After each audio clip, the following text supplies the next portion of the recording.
कभी कभी जीवन के सबसे शोरगुल वाले पलों में हमें सबसे ज्यादा अपने भीतर की आवाज सुनाई देती है। यह कहानी एक व्यक्ति की है जिसका नाम कोई मायने नहीं रखता, क्योंकि वो तुम भी हो सकते हो, मैं भी, हम सब।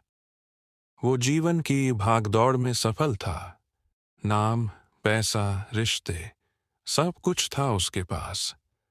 पर एक सवाल बार बार भीतर से आता था, क्या यही है सब कुछ? वो सवाल जो दिन में दबा रहता, रात में जाग उठता था। फिर एक दिन वो सब कुछ छोड़कर निकल पड़ा। कोई मंजिल नहीं थी, बस एक तलाश थी, असली खुद की। कई दिनों की यात्रा, सैकड़ों मील चलने के बाद वो एक पहाड़ी गांव पहुंचा। वहां एक वृद्ध साधु से उसकी भेंट हुई।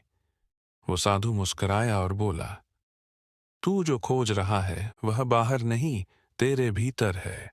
पर तेरे भीतर इतनी आवाजें हैं कि तुझे अपनी ही आवाज सुनाई नहीं देती। उस व्यक्ति ने पूछा, तो मैं क्या करूं? साधु ने बस इतना कहा, चुप हो जा और सुन। उसने पहाड़ों के बीच एक झोपड़ी में एकांत लिया। कोई किताब नहीं, कोई मोबाइल नहीं, कोई बात नहीं।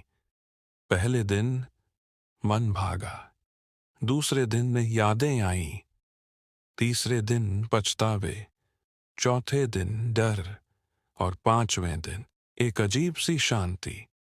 छठे दिन उसने पहली बार खुद से बात की, बिना शब्दों के। सातवें दिन एक प्रश्न उठकर गिर गया, मैं कौन हूं? और अचानक भीतर से उत्तर आया, तू वही है जो इन सबके बिना भी रह सके। उसे समझ आया, वह व्यक्ति नहीं था जो सबने कहा था। वह भूमिका नहीं थी जो दुनिया ने दी थी। वह विचार नहीं था जो हर वक्त दिमाग में चलता था।